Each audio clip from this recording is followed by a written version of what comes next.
A note of warning. This podcast explores graphic and disturbing stories and includes strong language. It therefore may not be suitable for our young listeners or other folks who may find it disturbing. Hello and welcome to True Crime Daily, the podcast, bringing you this week's latest and high-profile and under-the-radar cases across the country for the week of May 17th, 2019. I'm Billy Jensen, and this is Owen Michael. Hello. This week, a college professor was found dead in a bizarre case in Georgia.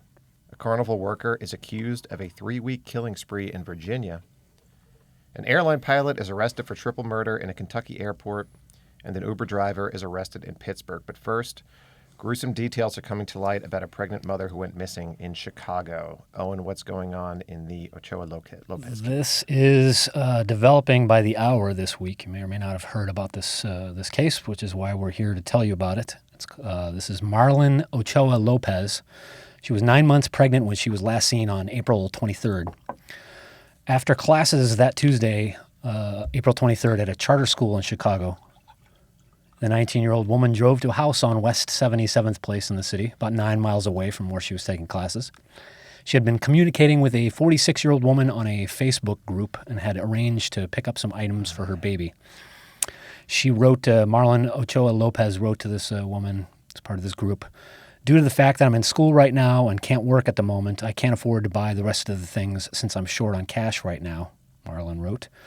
Marlen was married with a 3-year-old son. She was looking for a double stroller and baby clothes. The 46-year-old woman told Marlen that her own daughter has all brand new boy clothes her son never wore, according to a screenshot of the conversation provided by the family of Marlen to the Chicago Tribune.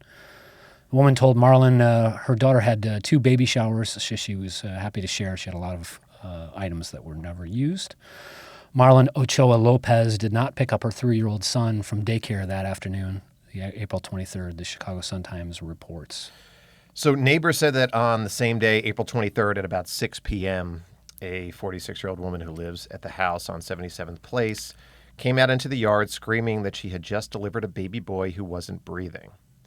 That's according to neighbors who reportedly thought that was odd, since no one seemed to know that this woman had been pregnant. Paramedics arrived and found the baby, and this is their quote, basically blue, according to the Chicago Fire Department. That child was hospitalized in critical condition. Paramedics stayed with a woman at the scene, and she was taken to a hospital as a precaution, though she said she was not experiencing cramps, bleeding, or dizziness. The department said there was no cause for suspicion at the time. Now, the residents at 77th Place then reportedly set up a GoFundMe page to raise funds for the newborn's health care costs, seeking $9,000. Now, that page has since been taken down, and this 46-year-old woman was listed as the organizer.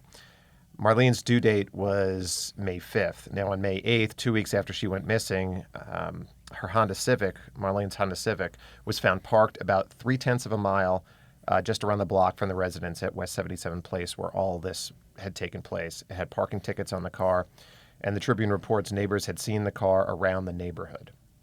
So on Wednesday of this week, Marlen's family said that police told them the DNA tests confirmed the baby boy that was born at this residence, or that was taken from this residence, was indeed Marlen's. The family's been visiting the boy in the hospital since then. They've named him Giovanni Yadiel Lopez. He is in grave condition and is listed as brain dead. The day before, this is Tuesday, police were seen at the house on West 77th Place interviewing residents there. 4 people, 2 men and 2 women, as well as evidence containers, were seen being taken away by officers. Later that night, just after midnight on Wednesday, in fact, a body was found in the back area of the property on 77th Place, reportedly in a trash bin. Then at about 6:15 p.m. Wednesday, the Cook County Medical Examiner's Office announced the body was Marlen Ochoa-Lopez. Her cause of death was ligature strangulation, according to the medical examiner, and her death was ruled a homicide. Thursday, Chicago police said Marlen had been killed on April 23rd, that day that she went to this residence. The baby was cut from her womb after she was murdered, according to police. Police said the baby was identified through his father's DNA. They had asked Marlen's family for dental records to help identify the body, which leads to some indications there. Chicago police said charges could be brought against 4 suspects that are in custody as soon as today or Friday of this week. As I say, new details have been coming forth in this case all week. We're recording this on Thursday night, so things are subject to change as this investigation continues in Chicago. Yeah, and this reminds us of that story out of Colorado. In 2016, Dynell Lane, who was convicted of cutting an unborn baby out of the mother's womb in the same sort of scenario, responding to an online ad for maternity clothes. We also had something that you remember a colleague of ours worked on, Savannah Graywind, I believe her name was, out of one of the Dakotas. I think it was North Dakota. She similarly was basically accosted by a neighbor, and that neighbor tried to basically kill her, and they got the baby out and did this. So this is a thing that happens. Yeah, apparently, and it is. And quite you know, awful. the woman out of Colorado in 2016, she was sentenced to 100 years just to know, what potentially is coming. The only tears you shed during the trial were those of self-pity. This is what the judge said. To the sound of your own voice as your lies were slowly revealed. It was. It's one of the worst crimes that you can think beyond, of. And it's it beyond keeps happening. How you think that anybody could physically do this to another human being is bad enough. Also, like, how do you think you would ever get away with something like this? I mean, we cover plenty of crimes that you're just like, how did you think you were going to get away with this? But this kind of step, doing that level of gratuitous violence is just it's hard to fathom. Yeah. So leading into our next case. Maryann, Shockley in Georgia. So Baldwin County Sheriff's deputies responded to a 911 call about 100 miles southeast of Atlanta late Saturday night, actually around 1 a.m. Sunday morning in Milledgeville, which is 30 miles northeast of Macon, Georgia. Deputies arrived at the house and found 3 naked people out back at the pool. The woman was unconscious, and the 2 men were performing CPR on her. The 2 men said all 3 of them had been hanging out. One of the men said he had been swimming on the other side of the pool as Maryann Shockley, a 43-year-old professor of entomology, which is insects, at the University of Georgia, was in the hot tub. The other man had gone from the yard into the woods to collect firewood for about 15 minutes, during which Shockley reportedly began drowning, he told deputies. Marcus Lillard, 41, had been dating Maryann Shockley. He said when he came back to the pool area, he found Shockley passed out in the hot tub. So deputies found Maryann Shockley bleeding severely from her head. Lillard, the boyfriend, told them that he had slipped and fallen while he was taking her out of the hot tub, and that caused her head injury and was causing her to bleed profusely. The other man, 69-year-old Clark Heindel, was the homeowner. He said he rushed over to help, and they began CPR on the woman. Heindel is a retired psychologist who now owns a yoga studio, and Lillard, the boyfriend, was a car salesman before he quit earlier this month. An incident report said that Clark stated Maryann appeared to be breathing faintly, so they assumed she was coming back into consciousness and did not immediately call 911. The men said they called 911 about 45 minutes later. Maryann Shockley was clearly dead when deputies arrived. It had rained heavily that night, Saturday night, saturating the woods and any potential kindling. Yeah. Deputies also noted in their report that there was already a large stack of firewood near the pool. Deputies said EMTs had noted that the 2 men's behavior was, quote, peculiar. Maryann's glasses were found near the shallow end of the pool. They had blood on them. There were 2 areas in the grass nearby that were soaked with blood, according to WMAZ TV in the area. Yeah, so the first thing you're going to do in a case like this is you're going to separate the 2 guys. And you're going to ask them questions and see what are the inconsistencies. One of them is going to turn over on the other. Particularly, that's right off the bat. It's raining out. Why are you going around looking for firewood? So there's some red flags right off the bat. So deputies separated the 2 men for questioning, placing the boyfriend Marcus in the patrol car and placing Clark Heindel on the porch because it was his house. As one deputy looked for Maryann's purse, he noticed Clark had gone inside the house. He knocked on the door, then heard a shotgun blast. Clark Heindel had killed himself in his house, shooting himself in the head. That was... I never want to be critical of someone's job, but that's probably not the best police work, letting him go into the house. because he could have come out blasting too. So, It's true. From what I read, apparently there was a little bit of commotion at the scene because the EMTs were there, and somehow he had slipped into the thing. But that's So Clark and Marcus had apparently been friends for years. Marcus had started dating Maryann several months ago. Maryann was a mother with 2 children. Marcus Lillard was arrested at the scene for a state probation violation. Now, officials say Clark's suicide is not an indication of guilt in this case. He could have just been distraught. Who knows what was going on. Marcus Lillard did not make a confession as such, said the sheriff, but other evidence led to his arrest. On Monday, Lillard was charged with assault, murder, and concealing a death, and he was held without bond. The Baldwin County Sheriff said the investigation revealed that Marcus had been texting and calling friends for 2 hours prior to dialing 911 at about 11:15 p.m. Saturday, asking, quote, how to get somebody back to life and asking how to perform CPR. We should say as well that the preliminary autopsy stated that Maryann Shockley died from strangulation. So there's all sorts of weird factors here as far as what happened. But I can imagine that this guy, as I say, it's speculation. Maybe he was sort of knew that this story was off and didn't want to go through and felt terrible guilt with it, and was witness. He was basically the only other person who knew what was going on. Or is he setting up an alibi potentially, trying to say that, oh look, I was trying to help, but if you would do that, why wouldn't you have just called 911 right away? It's just all very strange. There's only one guy that knows what happened, and he's charged with murder. Yeah. Well, the other guy, because the other guy killed himself. Right. So in our next case, we've got James Michael Wright in Virginia. He's a 23-year-old Carnival worker. He ran a pony ride as a subcontractor for the James H. Drew Exposition, a carnival that travels up and down the East Coast. James Wright drove his pickup truck into a school bus on the morning of March 19th this year. He had veered over the center line in Johnson County, Virginia, and struck the school bus head-on. No kids were injured, but Wright was airlifted to a hospital with a broken arm, hip, and leg. He was recovering in a wheelchair in his mobile home in Mendota, Virginia, near the state's borders with West Virginia, Kentucky, Tennessee, and North Carolina, when police went to visit him 3 days later. 2 officers from Johnson City, Tennessee, had traveled to Virginia to interview Wright about a 25-year-old woman named Athena Hobson. She was reported missing earlier in March. Wright was reportedly the last person seen with Hobson. He told the officers he had hired Hobson to clean his house, but that he had dropped her off at her cousin's house just before he crashed into the school bus. Hobson's cousin said that never happened. She had never been dropped off.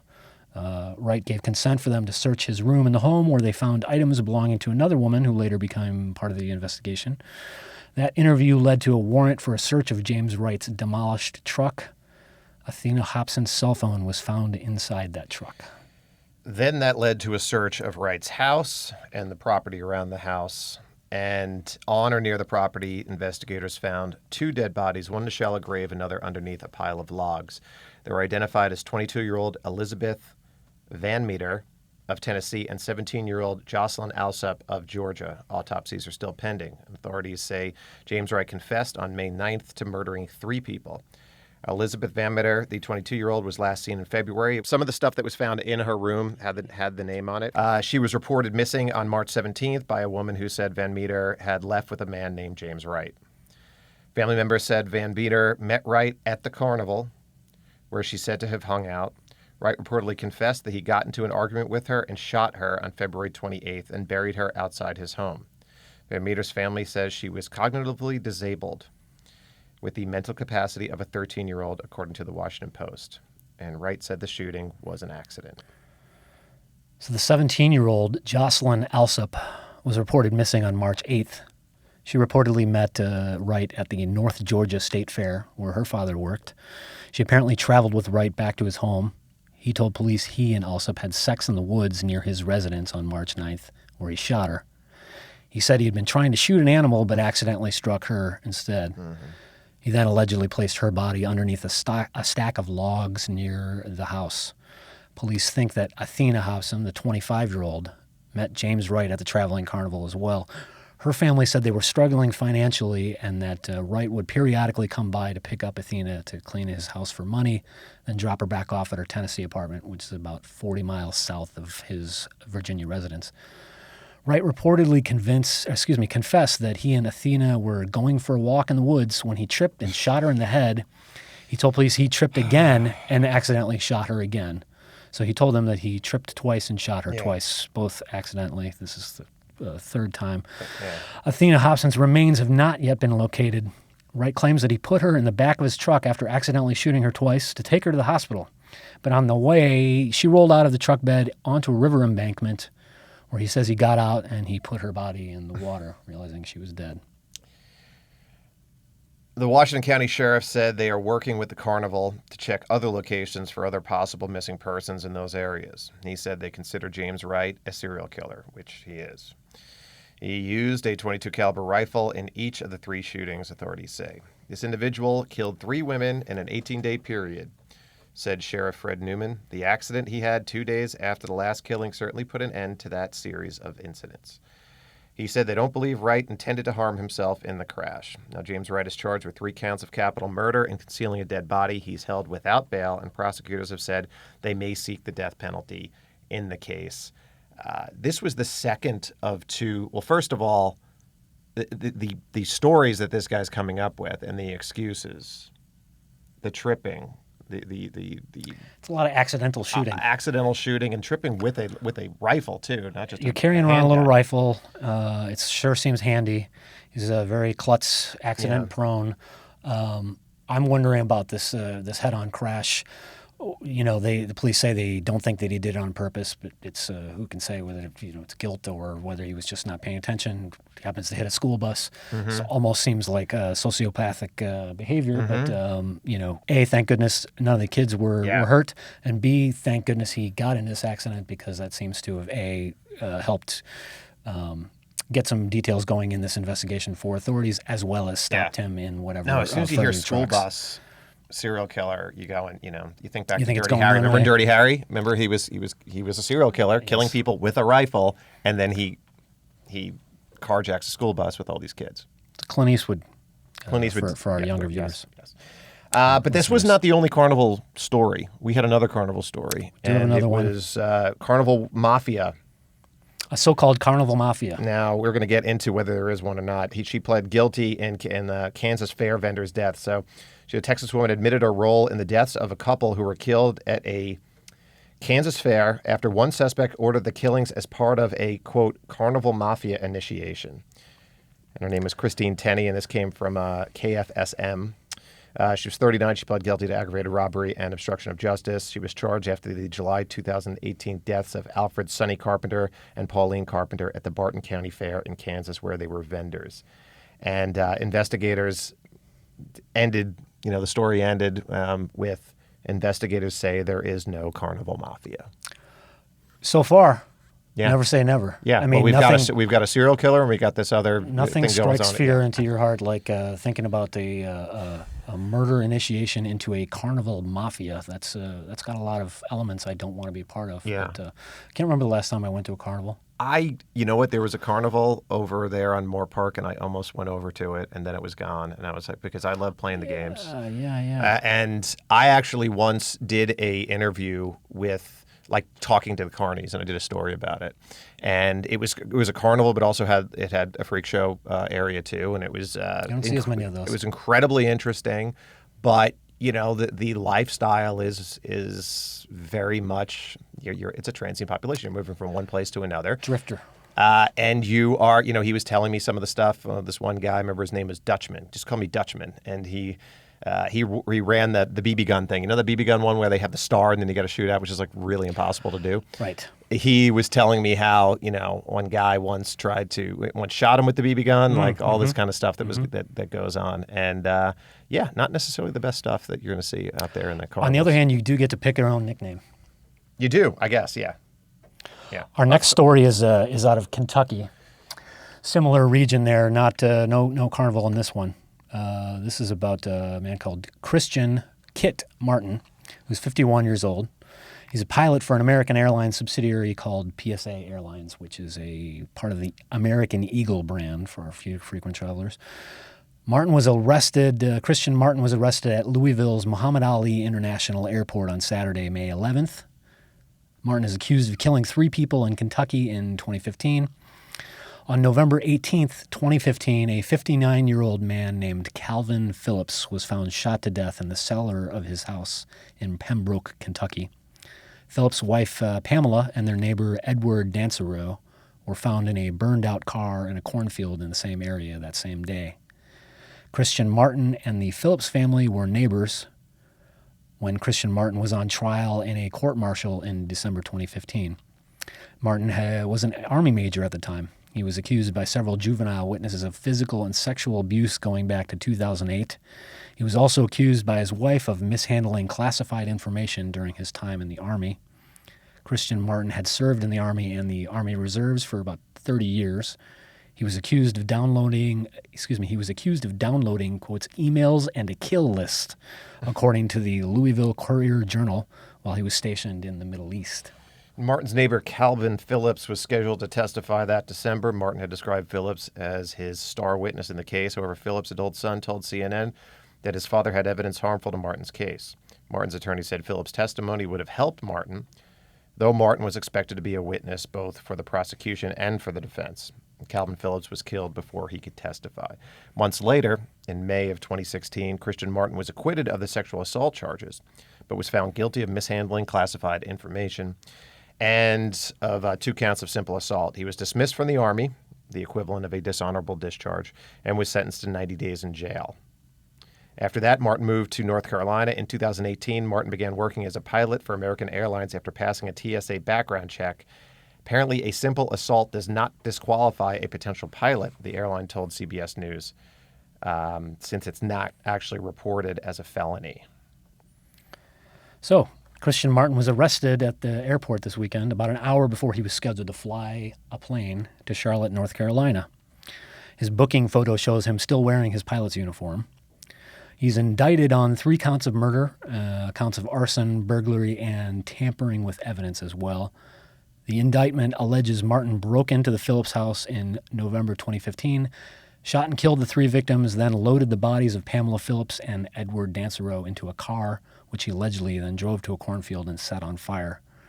Martin was held for questioning after the crimes in 2015. A SWAT team even raided his house, but no charges were filed at the time. He's now scheduled to be arraigned on May 22nd.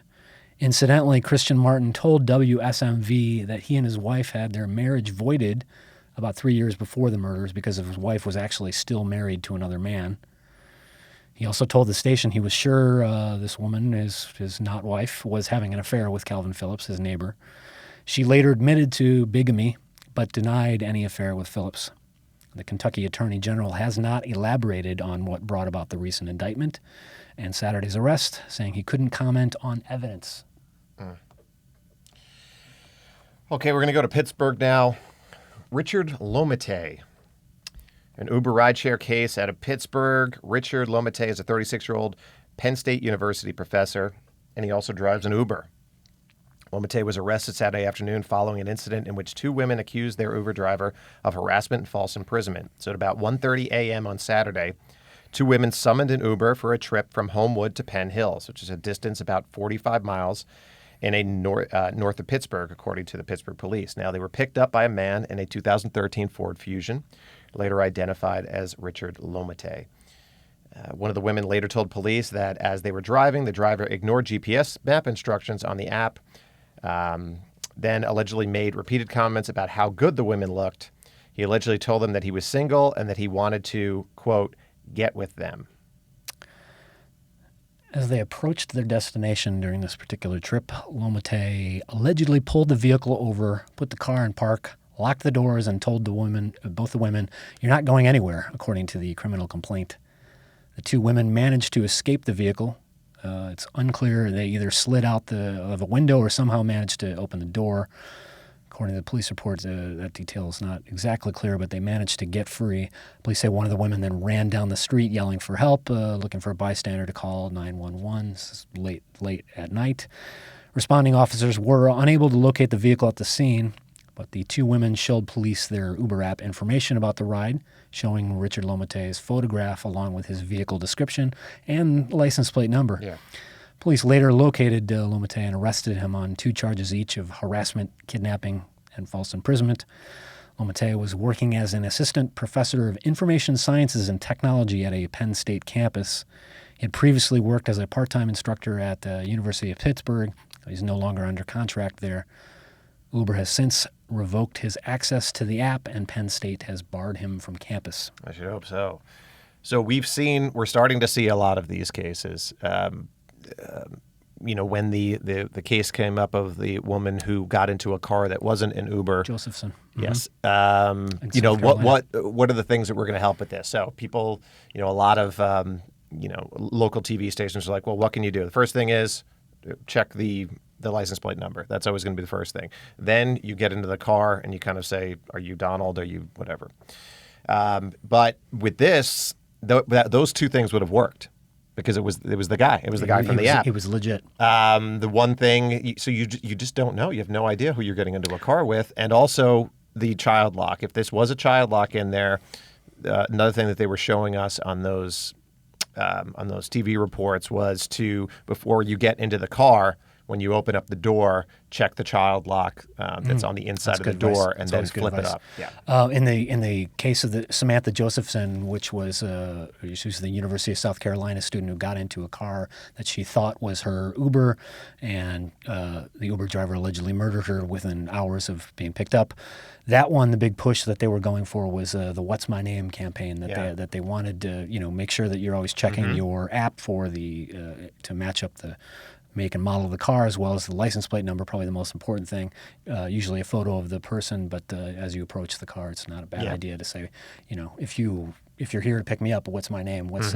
You tell me who I am before. And I actually had a friend of mine, a female, who said that she got into an Uber and she went, "What's my name?" And he's like, "No, what's my name?" Like it was going. I've heard this. I've seen this on Twitter as well. That some of the drivers are pushing back on this as well because this. I guess this could go. It could go both ways. It absolutely could go both ways. These are sort of two different situations. Unfortunately, ride sharing.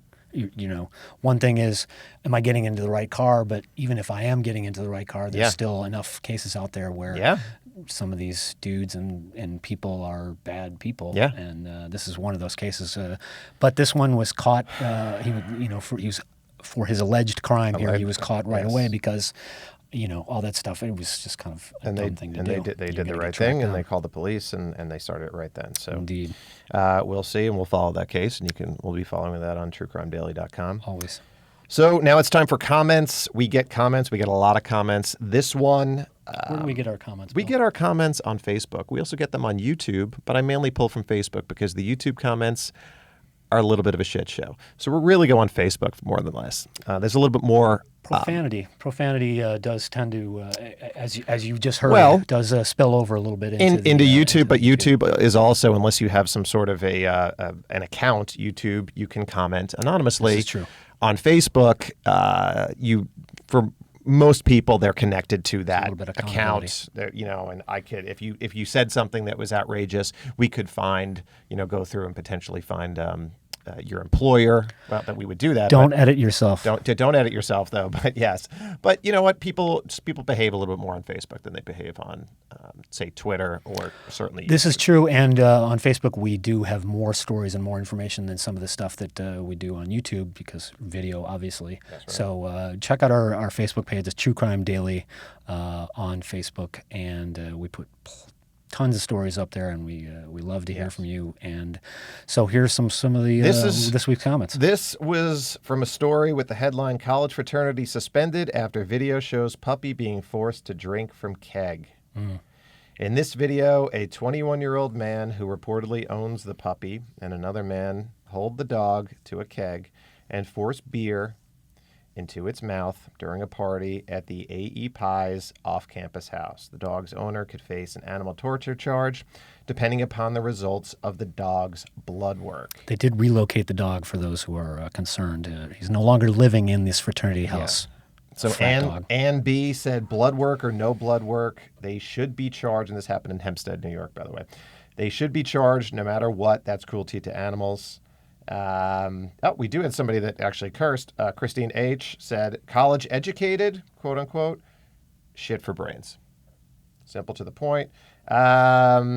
Edmund P., I believe the phrase is book smart but not life smart. Parents who aren't around much tend to forget their kids need more than schooling to get by in life. Those are good points. And Roseanne S. said, post their names, stop letting them hide, and punish them, not just a fine. This hit a nerve with a lot of people. I want to know the dog's name. Yeah. But Benny V. went all out. Hey, you put down people with less education. You think the more education you get, the smarter you are? Got some bad news for you. The majority of drugs that are dangerous to people were made by intelligent and educated people. LSD, cocaine, crack, ecstasy, and many others. Then we go to other things invented by college-educated, intelligent people, all those weapons of mass destruction, the H-bombs, nuclear weapons of all kinds, chemicals spread on the crops we eat. Why so many recalls, especially since 3 years back, all came to be because of those with so much more education. Here we say this, he just keeps Is going. this in all caps, by the way? It was not in all caps, no, but It seems... I get what they're saying. They're saying that, you know what, if you're... Who invented the drugs, and that was the non-educated people, but that's not quite necessarily I mean, these are true. all good points, but I'm sure that it's not just frat kids that We'd are like you to feeding stay. dogs. We'd like to stay a little bit on topic beer. when it comes to. But you know what? If you can make an argument, go for it. But if you want to talk about a current issue in crime, there's going to be a lot of people, a lot of friends of yours to talk about it with on True Crime Daily. It's true. You can check out that content on our YouTube and Facebook and truecrimedaily.com, of course, for all our latest. Don't forget to download our weekly podcast, which you're listening to right now. We have it on Stitcher, iTunes, Spotify, and Google Play. Also, if you have comments or questions about the show, call us up and leave a message at 888-548-9758. We'd love to hear from you. Be advised your recording may be aired in any of our future podcasts. That's 888-548-9758. Tell us what you think in your own voice. Yes. In the meantime, until next week, this is True Crime Daily, the podcast reminding you, Do not do crimes.